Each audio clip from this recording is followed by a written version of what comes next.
Hi everyone, welcome to my channel, and today we're going to take a look at another horrible case with you. The forbidden fruit. Why do people commit crimes? Human nature is complex and multifaceted, and every action has its reason. This time, we will not discuss people with mental health issues and their tendencies towards violence. We will also exclude military personnel, individuals whose job is directly connected with eliminating enemies. It seems that the primary motives for life-threatening acts are material gain, revenge, exceeding the limits of necessary defense, and accidental incidents. Most crimes occurred domestically during conflicts and disputes when it seemed like everything was fine. However, these acts of violence are not a cause, but a consequence of human spirit degradation, leaving a permanent mark. On the morning of January 12, 2019, it was reported that 65-year-old Michael Redlick had passed away.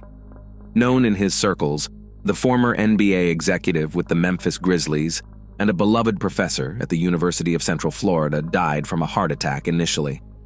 However, upon the arrival of emergency services, it became clear that Mr. Redlick died from a stab wound to the chest. Various theories were considered, including self-inflicted harm. Later, forensic experts determined that the incident was a criminal act of taking a life. Sometime later, the perpetrator was identified. The person who helped Michael meet his end was his beloved wife. By June 2022, she stood trial. Yet this story is not straightforward. She did not admit guilt for the intentional crime and frequently changed her testimony. The legal battle between the prosecution and defense was long and heated. Ultimately, the court's verdict was unexpected for everyone. What really happened in the Winter Park suburb of Florida, USA? Who is the true victim, and could the tragedy have been prevented? Let's explore together. Sitting in the defendant's chair is 46-year-old Danielle Redlick. The accused is of short stature and slim build. Her chestnut hair has visibly grayed, either because she had no opportunity to visit a hairdresser, having spent about 3 years in custody, or perhaps the gray is a testament to her true turmoil and stress. Until 2019, she was just an ordinary working American woman, a mother of 2 wonderful children. A specialist in multimedia communications, she was not particularly well known. However, after the crime against her husband, her name was frequently highlighted in the media. This is what happens when the dirty laundry of seemingly respectable spouses is aired publicly. Danielle was born in 1976 in Florida. After some time, her family moved to Cleveland, Ohio. Her childhood was typical in many ways. She grew up kind and well-mannered with a creative nature. Danielle was the eldest child in her family. As she matured, her appreciation for beauty intensified. She enrolled at Valencia College, where she earned an Associate of Arts degree. Later, she was admitted to the psychology department at Baldwin Wallace University. In 1996, Danielle's mother, Caitlin Aquino, remarried. However, the marriage was short-lived, lasting only 2 years, after which Caitlin passed away from cancer. It turns out that she had been battling breast cancer for a long time. Thanks to her husband's comprehensive insurance, she received high-quality medical care, which was the primary reason for legally formalizing their marriage. Unfortunately, the treatment ultimately did not yield the desired result. After his wife's death, the man became not only a widower, but also a true father to her children. Since it was difficult for him to raise them alone, he asked for help from Caitlin, the eldest daughter. At that time, 22-year-old Danielle was living independently, but responded to the request. Thus, after Caitlin's death, Danielle, her brother and sister, and their stepfather, Michael Redlick, all ended up under one roof. Yes, you heard right.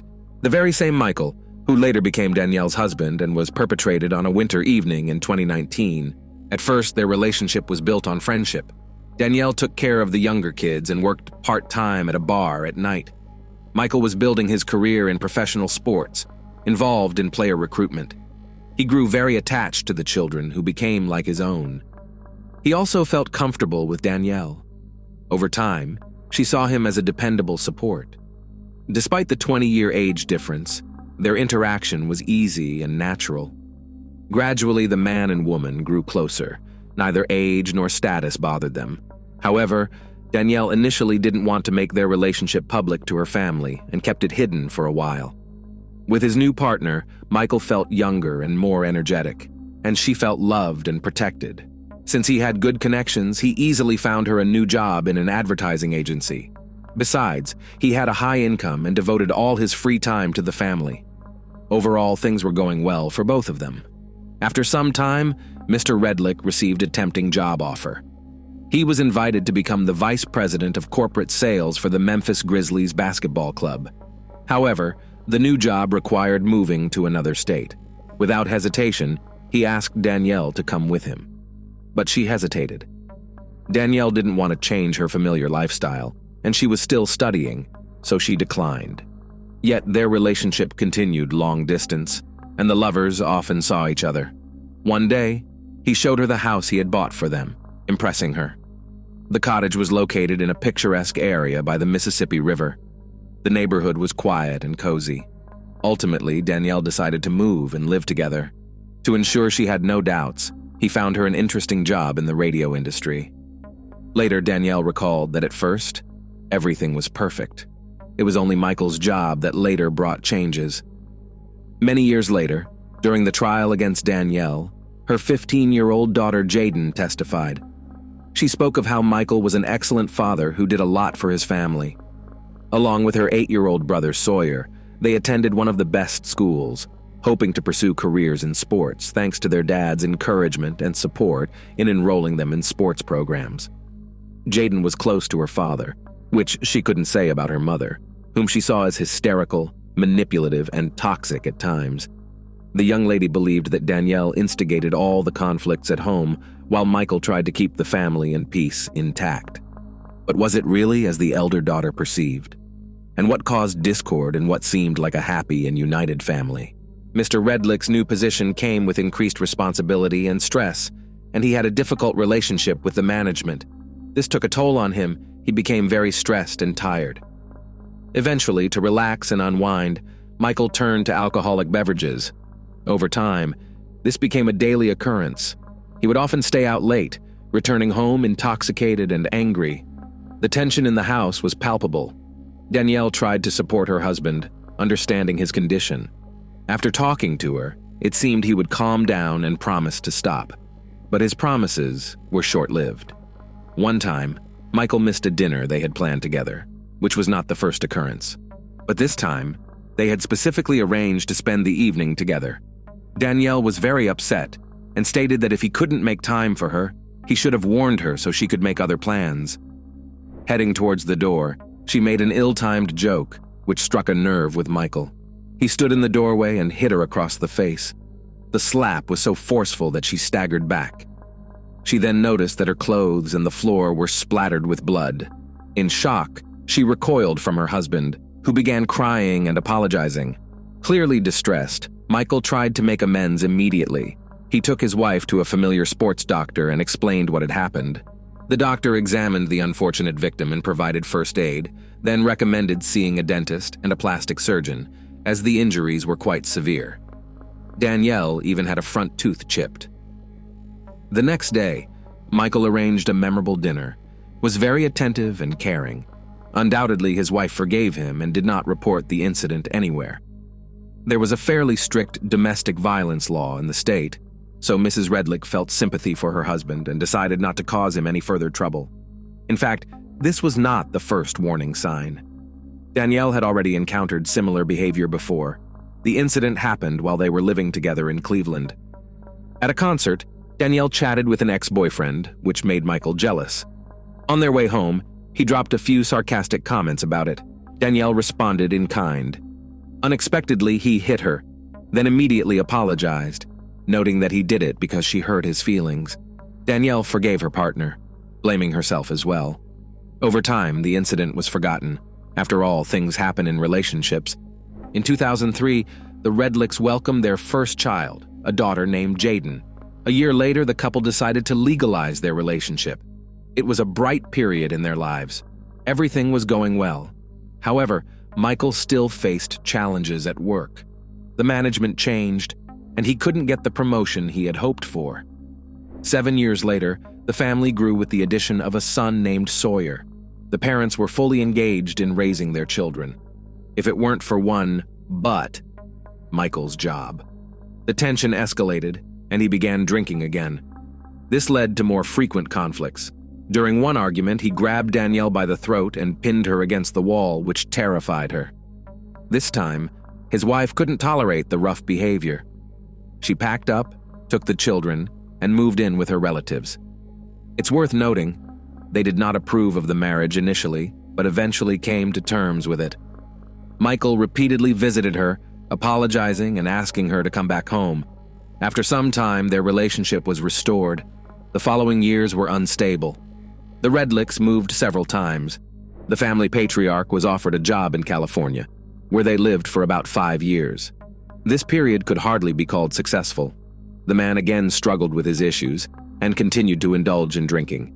There came a time when both spouses were unemployed and lived off their savings. In 2014, another move was on the horizon, this time to Indiana. However, the prospects were promising. To find a new home and settle matters, the man went ahead first. Danielle stayed in California with the children. They needed time to sell their old property and belongings. The constant moving had also become exhausting. It was difficult for the children to adapt to the rapidly changing environments. The whole process took a year. During this time, the family's financial situation improved.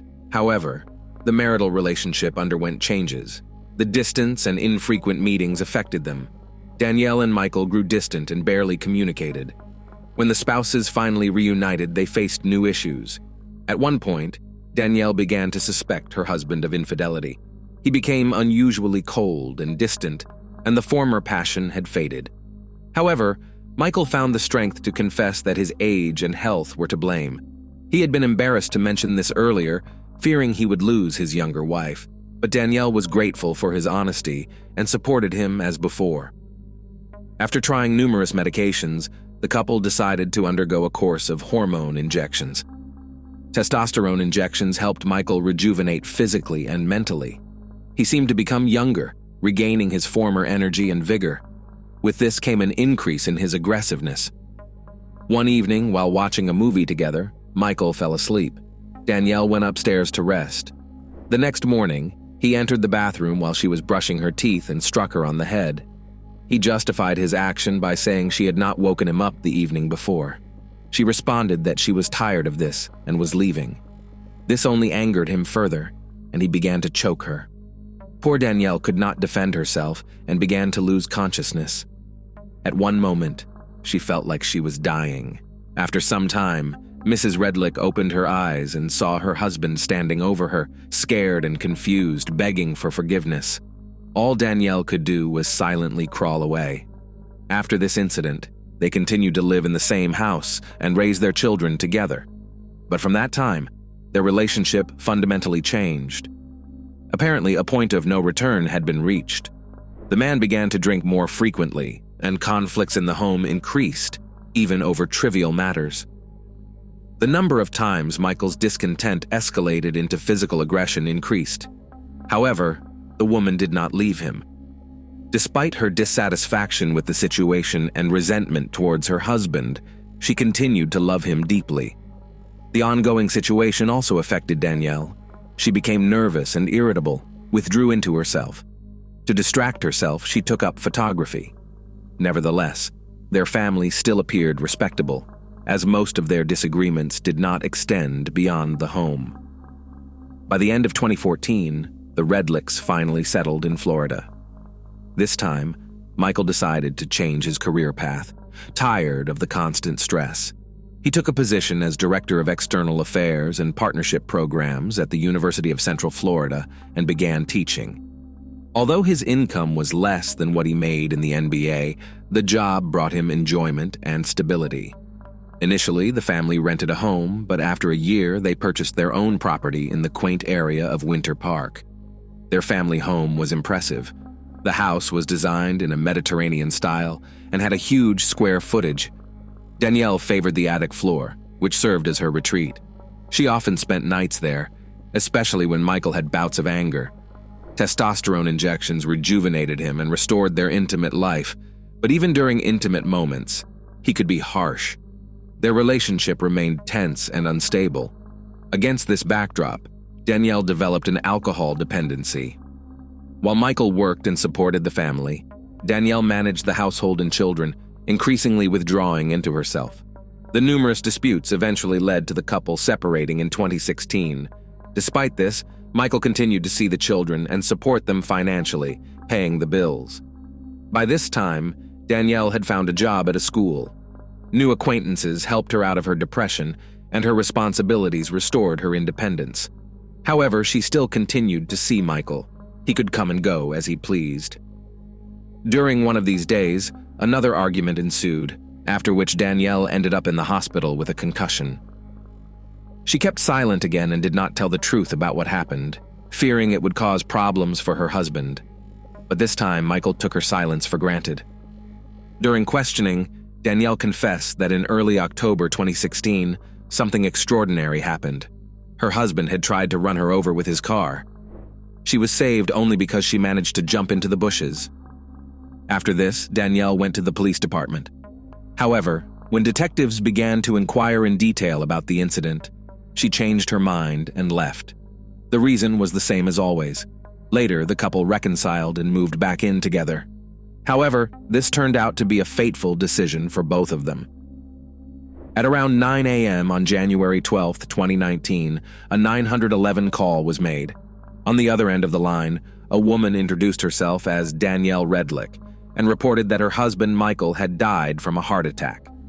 When the rescue service arrived at the scene and entered the house, they immediately noticed a strong smell of cleaning agent. At the entrance to the living room, the team encountered a bucket filled with pink-colored water. Beyond this, a scene from a thriller unfolded. A man lay on the floor in a pool of blood, lifeless. It was clear that the unfortunate man had not died from a heart attack as his wife had claimed, but from a penetrating knife wound. The woman who made the call was also found with cuts on her wrists. Paramedics provided first aid before taking her to the hospital. Following them, the police began their investigation. When law enforcement examined the scene, they were certain that Michael Redlick's life had been taken. It was unlikely that he could have inflicted such a fatal injury on himself. Later, forensic analysis confirmed that the blood traces in the home belonged to the deceased. The pink liquid in the bucket at the entrance was nothing but diluted blood.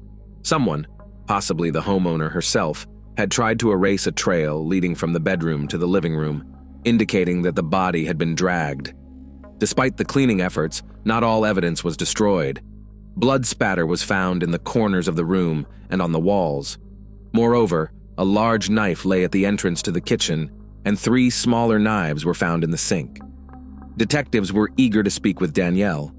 Therefore, once doctors reported that her injuries were not life-threatening, she was questioned. During the interview, she repeatedly changed her statements. Initially, she claimed to have thought her husband died of heart disease. Later, she stated that he had taken his own life following an argument. However, experts refuted her claims.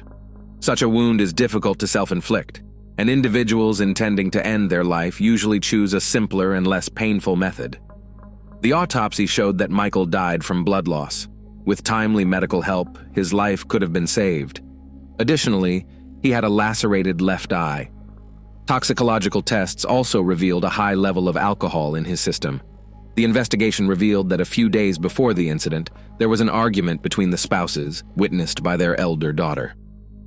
Michael had been drinking and burst into the bathroom where Danielle was hiding. However, their daughter Jaden intervened, taking the bottle away from him. After this, Danielle left the house and returned once her husband had fallen asleep. According to the girl, it was the first time she had seen such a burst of anger in her father, for which he later apologized multiple times.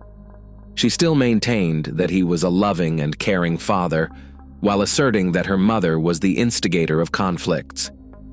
The next day, the couple reconciled. Michael invited his wife and children to a soccer game. However, according to witnesses, Danielle appeared upset and was virtually non-communicative. That evening, the parents dropped their kids off at a friend's house for a sleepover and were left alone. Later, Danielle stopped by McDonald's and returned home around 10:30 p.m. Upon entering the house, she found her husband drunk. During dinner, Danielle received a message from an unknown man. Michael saw it, bit off a piece of his hamburger, and spit it at his wife. He then attacked her. attempting to strangle her. In self-defense, Danielle grabbed the first thing she could, a knife, and stabbed him in the chest. He fell and began to bleed profusely. According to the defendant, she immediately called emergency services, but mistakenly dialed the wrong number. Her actions were later corroborated during the investigation. In a state of shock, she lay down next to Michael and fell asleep until morning. At least, that's how Danielle explained the 11 hours of inactivity.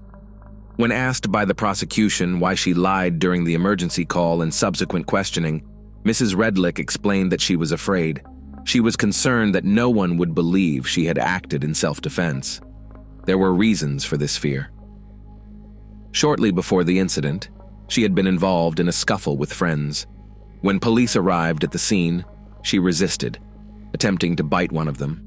She also refused to cooperate with the investigation, leading to charges of disorderly conduct and resisting arrest. Danielle had been on probation for about a year. It was also established that the cuts on her wrists were self-inflicted.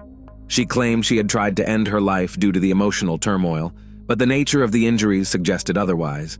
They were superficial and not life-threatening. Therefore, her claims were not believed. Investigators also discovered that Danielle was far from a role model. After learning of Michael's infidelities, she signed up on a dating site where she interacted with men and retaliated by being unfaithful. Her profile status declared that she was single and not in a relationship. Analysis of countless messages between Michael and Danielle showed that she still loved her husband. Once she learned of his affairs, she felt betrayed and disillusioned. She also found out that Michael planned to leave her, despite appearing repentant and desiring to mend their relationship.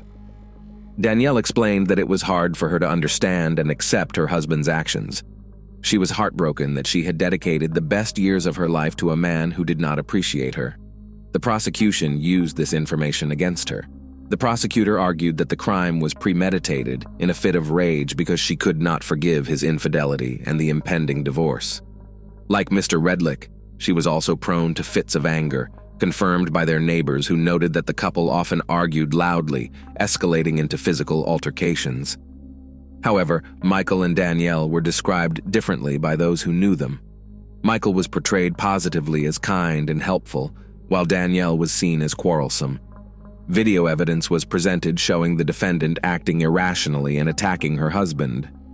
Friends and Michael's brother agreed with this portrayal. One of them recalled calling her crazy, but assured that all would be well as long as steak knives were hidden. Danielle's lawyer argued that her actions were dictated by self-defense and a history of emotional and physical abuse. Relatives, often witnesses to their arguments, confirmed that Michael was rough and emotionally abusive. They also knew he frequently physically abused and humiliated her, although he never did so in their presence. Some family members reported that Danielle was nervous and quick-tempered, which only emerged after years of marriage. The prosecution clung to the fact that she effectively left her husband to die, which indicated she was waiting it out. They proved that her account logged into a dating app the night of the incident, suggesting premeditation driven by hatred and resentment, possibly even for financial gain. Following the divorce, Danielle stood to lose a portion of their accumulated wealth. At the time of Michael's death, her net worth was estimated at $1.2 million. It was also brought up that she had repeatedly changed her statements, seemingly trying to confuse the investigation and possibly tampered with evidence. However, the defense maintained that Mr. Redlick was a manipulator and predator. After his first wife's death, he pursued his stepdaughter relentlessly and molded a young woman to suit his needs.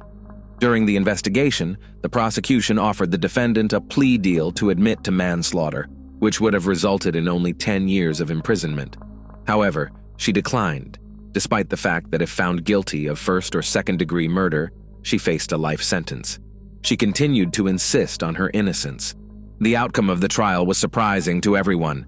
On July 17, 2022, the jury delivered their verdict. They found Danielle Redlick not guilty of premeditated murder, as they believed her actions were indeed in self-defense. However, they found her guilty of tampering with evidence, for which she received a 5-year suspended sentence. Having already served 3 years, these were credited to her. On August 5, 2022, The day the sentence was announced, the defendant was released in the courtroom. What do you think? Was the verdict fair?